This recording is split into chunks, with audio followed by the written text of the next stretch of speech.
그런데 그것을 넘어서 제가 앞서 말씀드린 것처럼 북한의 비핵화 이전 단계에서 이러한 기술 제공을 검토했다고 하면요, 이건 심각한 문제예요. 왜냐? 아까 국제법 위반은요, 미수와 관련해서는 크게 문제되지 않아요. 그러니까 유엔 대북 제재 위반해서 건네줘야지 문제가 되는 거죠. 하지만 국내법은요, 간첩죄든 이적죄든 미수까지도 처벌을 해요. 그렇기 때문에 그런 계획을 우리가 독자적으로 만들었다면 이건 불법행위가 되는 거예요. 그렇기 때문에 그 부분을 확실하게 짚고 넘어가기 위해서라도 이 정보를 투명하게 공개를 해야 된다고 생각합니다.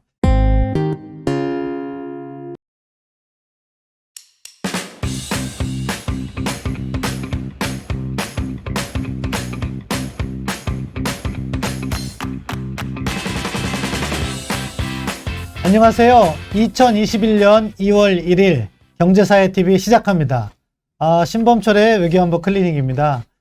저희가 출발한 지 벌써 3주차를 맞고 있고요. 보니까 2021년도 벌써 12분의 1이 지나갔네요. 시간이 참 빠르다고 생각이 드는데요. 아무튼 여러분들께서 많이 이렇게 시청을 해주셔서 저희 구독자 수도 이제 4,000명을 돌파했고 4,300명이나 됐습니다. 뭐 보면 하루에 50분 정도씩 계속해서 늘어나고 있어요. 저희가 이렇게 좋은 정보를 여러분들께 알려드리겠다는 취지로 만들었기 때문에 이렇게 시청자께서 이렇게 구독을 해주시는 분께서 날로 증가됨에 따라서 저희들의 행복도 그만큼 커지고 있다, 이렇게 말씀드릴 수 있겠습니다. 오늘도 예전처럼 제가 고른 3가지 안보 이슈, 외교안보 이슈를 말씀드리고 주재우 경희대 교수님을 모시고 중국 이야기를 하도록 하겠습니다. 주재우 교수님에 대해서는 잠시 후에 설명드릴게요. 그럼 오늘의 뉴스 3가지를 골랐는데요. 큰 화면으로 한번 보시죠. 오늘 제가 고른 뉴스는 인구 절벽으로 골머리 앓는 중국, 그리고 한미 정상통화 이번 주 이어질 듯, 그리고 지난 주말 가장 핫한 이슈였죠. 북의 원전 건설을 추진했느냐 하는 이슈, 이 3가지를 말씀드리도록 하겠습니다. 먼저 인구 절벽으로 골머리를 앓는 중국, 서울경제에 오늘 났던 이슈인데요. 이게 사실은 우리가 상당히 심각하게 받아들여야 될 이슈라고 생각합니다. 왜 그러냐? 저희도 마찬가지인데 지금 중국에서 나오는 것은 향후 10년 내 경제활동 인구가 1억이 감소한다는 거죠.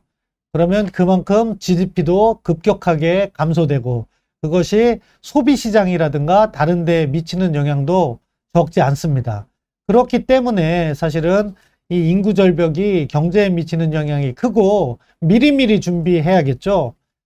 이것 때문에 우리도 사실은 상당히 위험한 수준이에요.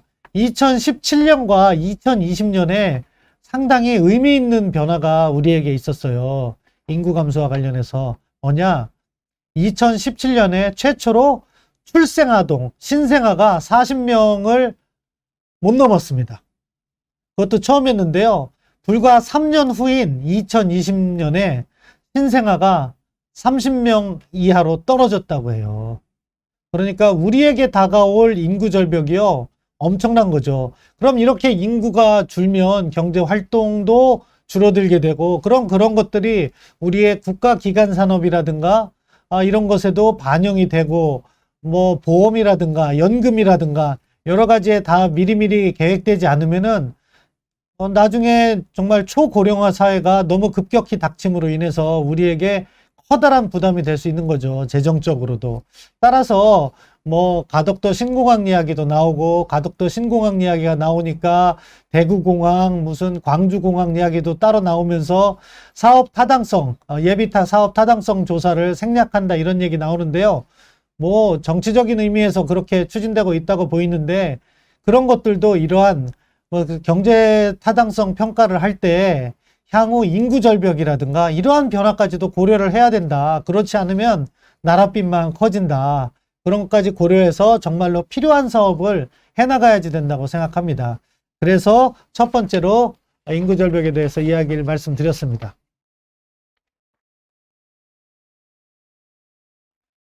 그리고 제가 왜 딴 데를 쳐봤냐면요. 저희가 또 슈퍼챗을 해주신 분은 꼭 소개를 드려요. 그런데 김정희 선생님 슈퍼챗을 해주셔서요. 정말 감사합니다. 그리고 꽃길 선생님 오늘 방송 북원전 관련해서 속이 타들어 가신다고 했는데 제가 잠시 후에 말씀드릴게요. 다시 이어가겠습니다. 두 번째 뉴스는요. 한미 정상통화 이번 주에는 있을 거라고 이렇게 예상을 합니다.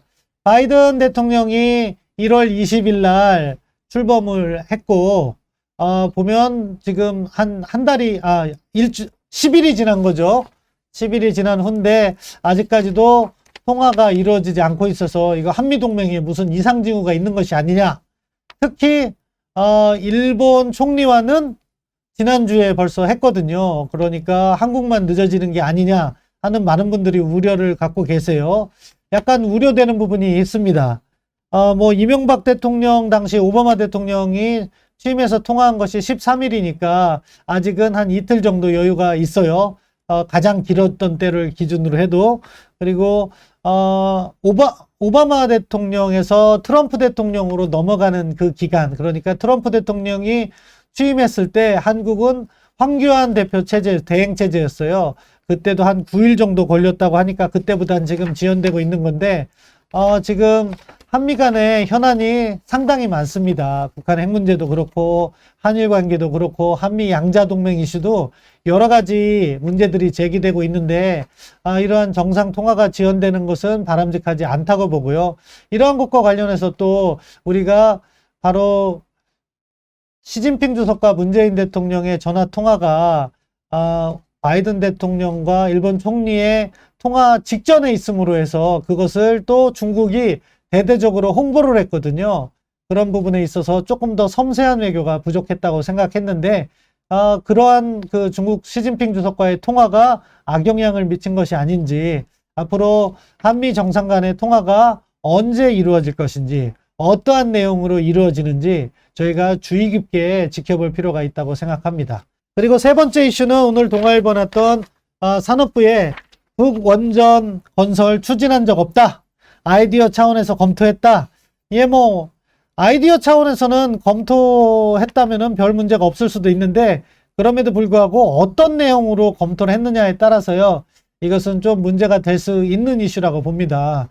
따라서 어제 저녁 6시에 산자부에서 저희에게 이야기를 국민들에게 보도자료를 제공하면서 말씀을 하셨더라고요. 이 지금 한 내용인데 구체적인 내용은 재판 관계로 인해서 밝힐 수가 없다.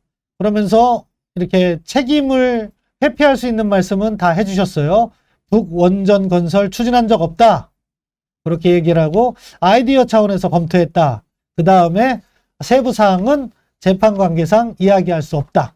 근데 이제 지금 이 문제가 발단된 그 시점으로 돌아가 보면은 이게 감사원 감사로 인해서 무언가 진행되는 과정에서 산자부 공무원이 그것을 어떻게 해요? 몰래 들어와서 지웠다는 거잖아요. 그래서 문제가 심각하다고 봅니다. 왜냐? 일단 공무원들은 자신이 만든 문서의 성격을 너무나도 잘하는 거죠. 그런데 감사를 앞두고 그걸 지웠다는 것은 그 공무원이 보기에는 그 문서 자체에 이상이 있을 것이다 하는 걱정을 했기 때문에 지운 거죠. 그리고 그 문서가 만들어진 시점도 1차 남북 정상회담 직후에 만들어진 것이고 따라서 그때 북한으로부터 무슨 요청이 있어서 검토한 것은 아니냐 하는 의혹이 제기되는 거예요. 그렇다면 이 문제를 접근함에 있어서 필요한 정보를 국민들에게 알려야죠. 그런데 문서도 지우고 구체적인 내용은 밝히지 않고 있어요. 이것은 어떻게 보면 국민을 위해 일하는 정부의 바람직한 태도가 아니라고 생각합니다. 그래서 저는 사실관계가 확정되지 않은 부분에 대해서 억측을 주장하지는 않겠습니다. 따라서 가정법을 사용하면서 향후 어떠한 상황이면 어떠한 문제가 제기될 수 있는가 그거를 말씀드릴게요.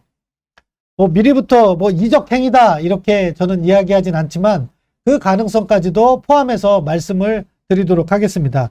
이게 뭐가 문제냐면요. 북한에 원전을 제공하겠다. 이런 계획이 뭐가 문제가 되냐.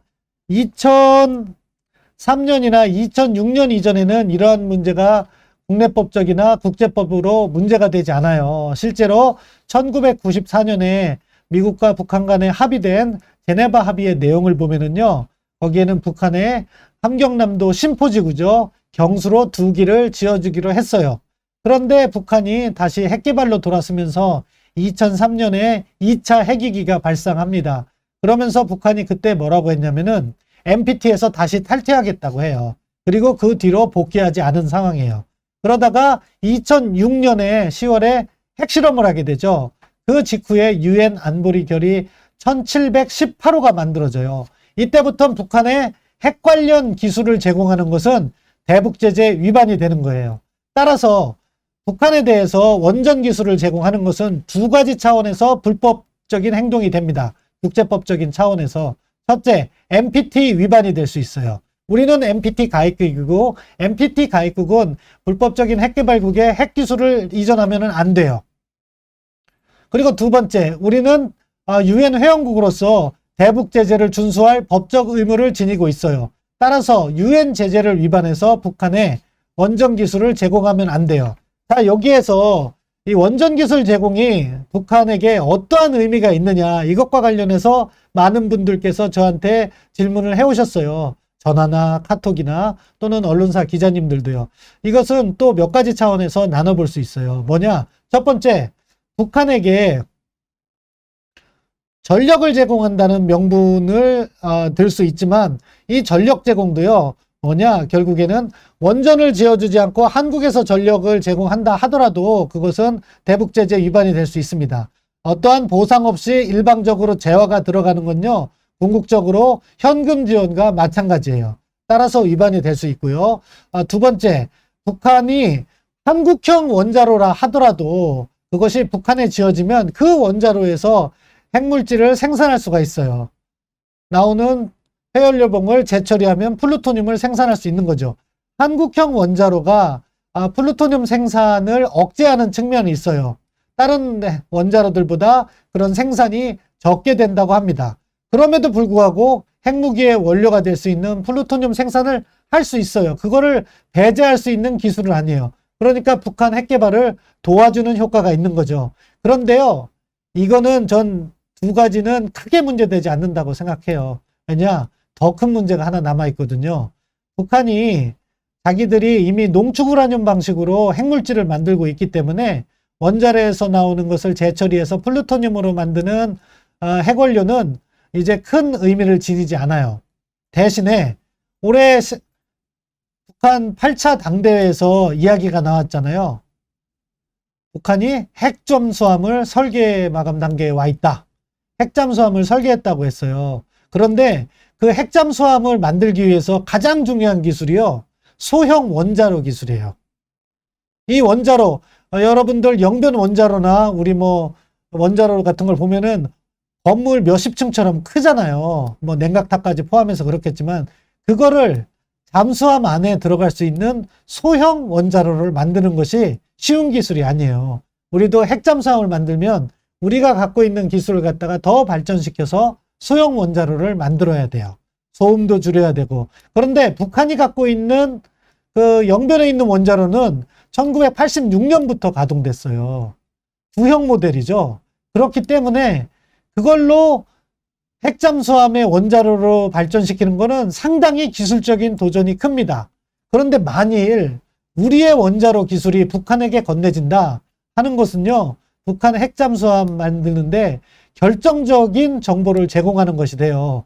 그렇기 때문에 매우 심각한, 이건 나아가서는 범죄 행위, 크게는 이적죄, 간첩죄까지도 될 수 있는 그런 심각한 문제입니다. 자, 여기까지 말씀드리고요. 다시 문제의 본질로 돌아올게요. 이 문서 자체가 그러한 정보를 담지 않고 단순하게 북한이 비핵화를 하면 어느 단계에서 원전을 제공한다 하는 정도의 검토라면요, 법적인 문제는 되지 않을 거예요. 그런 것까지도 우리가 문제 삼을 필요는 없다고 생각해요. 따라서 정부는 그런 거라면 빨리 공개를 해서 이렇게 국론이 분열되는 걸 막아야 할 의무가 있다고 생각합니다. 그런데 그것을 넘어서 제가 앞서 말씀드린 것처럼 북한의 비핵화 이전 단계에서 이러한 기술 제공을 검토했다고 하면요, 이건 심각한 문제예요. 왜냐? 검토. 아까 국제법 위반은요, 미수와 관련해서는 크게 문제되지 않아요. 그러니까 유엔 대북 제재 위반해서 건네줘야지 문제가 되는 거죠. 하지만 국내법은요, 간첩죄든 이적죄든 미수까지도 처벌을 해요. 그렇기 때문에 그런 계획을 우리가 독자적으로 만들었다면 이건 불법행위가 되는 거예요. 그렇기 때문에 그 부분을 확실하게 짚고 넘어가기 위해서라도 이 정보를 투명하게 공개를 해야 된다고 생각합니다. 이게 이번 산업부 원전건설 문제와 관련해서 제 개인적인 의견이고요. 이런 문제일수록 그 파급 효과도 크고 그렇기 때문에 신중하게, 그렇지만 반드시 풀고 넘어가야 되는 문제라고 생각합니다. 예, 뭐 정부의 현명한 대응 그리고 진솔한 대응을 기대해 봅니다. 이렇게 하고요. 지금